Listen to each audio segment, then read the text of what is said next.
All right, good afternoon, everyone. On behalf of Chief Bailey, who is not able to be here with us today, my name is Kendall Adams, and I have the privilege of serving as Deputy Chief of the Criminal Investigations Division. I want to start by acknowledging the reason we are here today, Carmen Van Huss. She's our why, and the reason her family, friends, loved ones, and IMPD never stopped looking for answers. Because 31 years ago, she was tragically killed.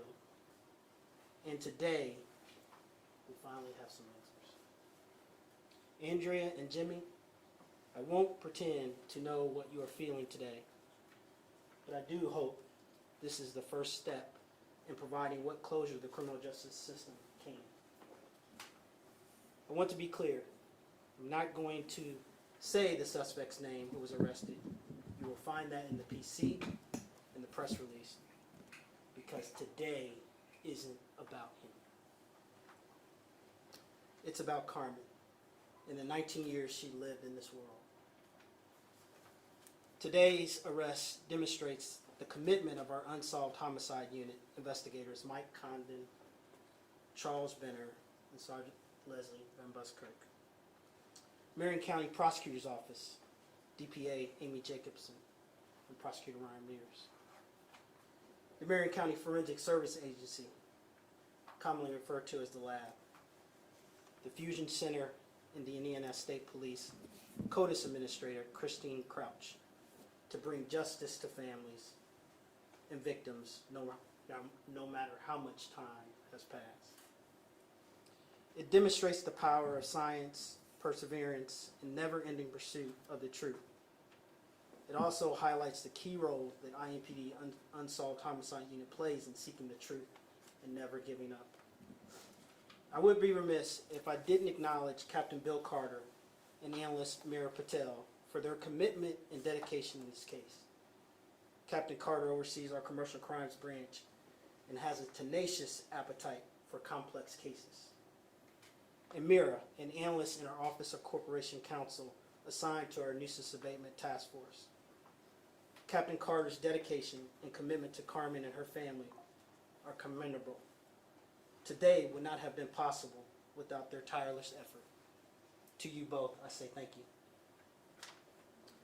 Through the use of genetic genealogy, advanced analytic capabilities, and DNA comparison, detectives were able to develop new leads in the case, which ultimately led to us, the suspect now being in custody.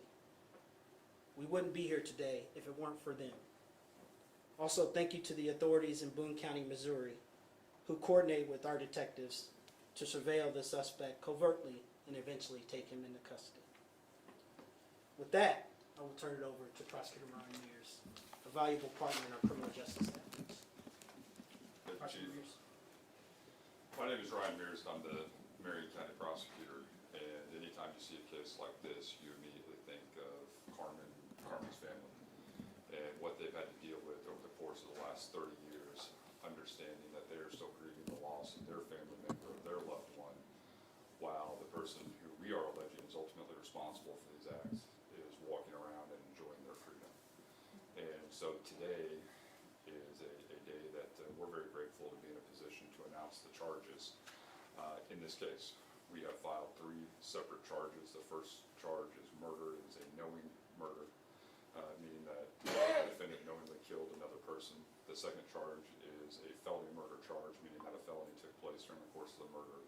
And the third charge is rape, which is a Class A felony. I think it's important to recognize that all of these charges are in the old code, meaning that the range of penalties are different. So for murder, it's 45 to 65 years, and for the A felonies, it is 20 to 50 years. And certainly some of those charges can be run consecutive to one another. A couple of notes or thoughts about the investigation. I think it's important really just to recognize how hard everybody worked to put us in this position. I have to give a tremendous shout out to our friends at the Crime Lab and the Coroner's Office for everything that they were willing to do. I have to give a huge shout out to the detectives, because once you get that DNA result, it's like, okay, well what are we left with? How are we going to get this evidence in at trial? And the detectives were relentless in tracking down all of the available witnesses, and when witnesses weren't available because we couldn't find them or they passed away. The crime lab and the coroner's office stepped up, they retested things to put us in a position where we feel confident we're going to be able to get this evidence admitted in a court of law. And that doesn't happen without the incredible efforts of the detective, the crime lab, and the coroner's office. And so a huge debt of gratitude to everybody's willingness to work on those issues to put us in a position to not only make today's charging announcement, but also hopefully be in a position to bring justice to Carmen's family. And so with that, I'll turn it over to the family to share a couple of remarks.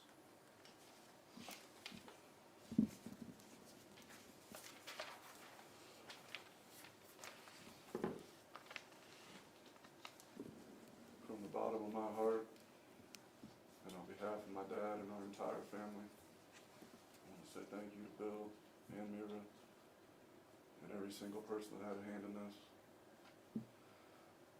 There's a lot of people that put in a lot of work for a lot of years, and to every single one, we're all very, very thankful.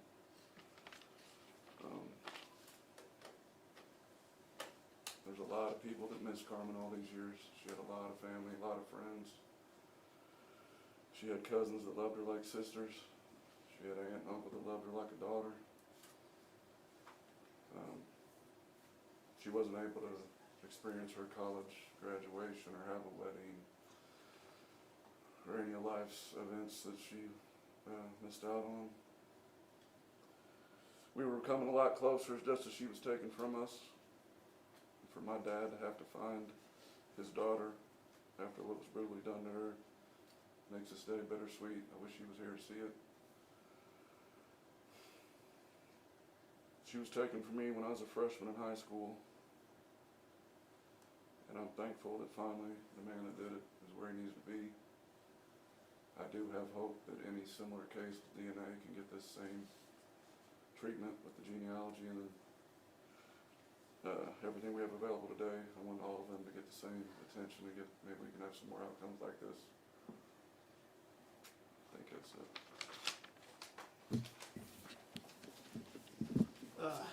Before we open it up to questions, I just want to say to families that may be in similar situations, we hear you.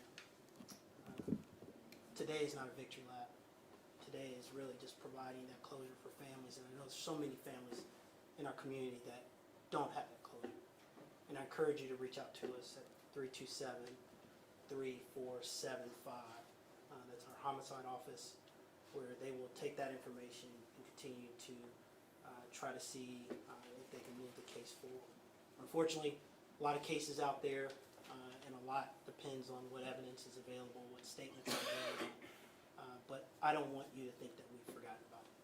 We hear you, and we know today opens a wound for you, and I do want to acknowledge it.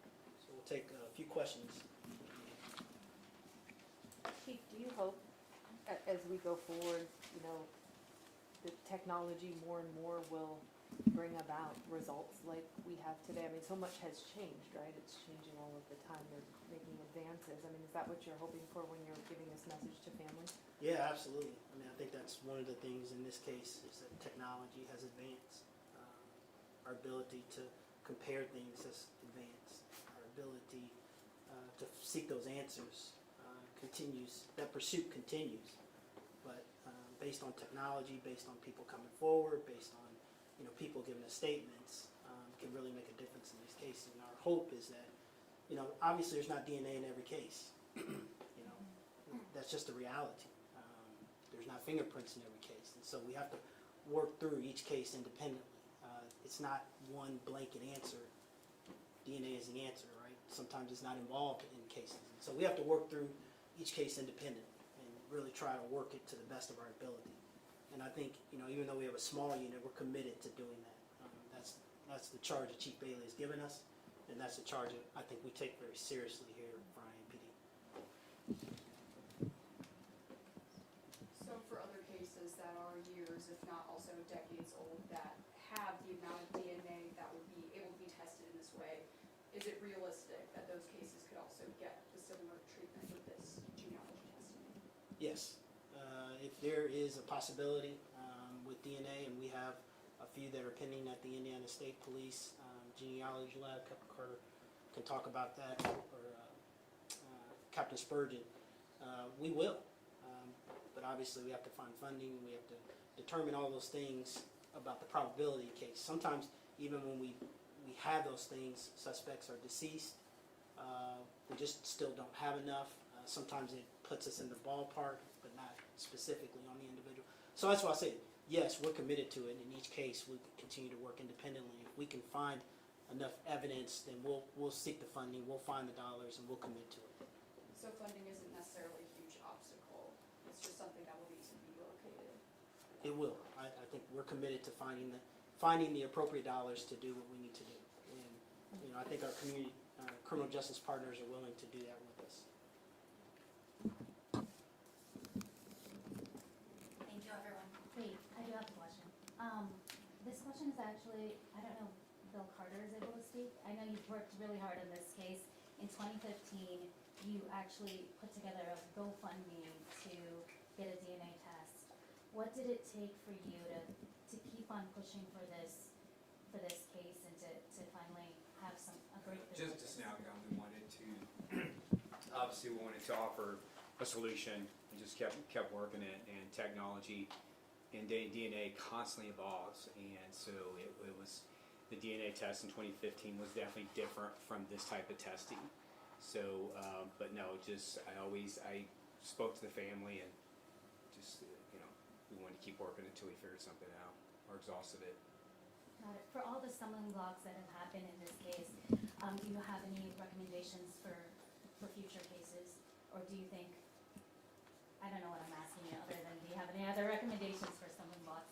I'll bring Captain Spurgeon up from our homicide unit. He oversees our unsolved. Good afternoon. Yes, as far as technology is concerned, that's one of the things that we're trying to take advantage of because, as was mentioned, technology, especially in the realm of DNA, biology, serology, it changes all the time. So things that were tested years and years ago under that technology that was current at the time may well give different results with advanced testing that we have now. And so we're looking at those cases that are able to be tested like that, and hopefully we'll get the same results. Thank you, everyone. We appreciate it.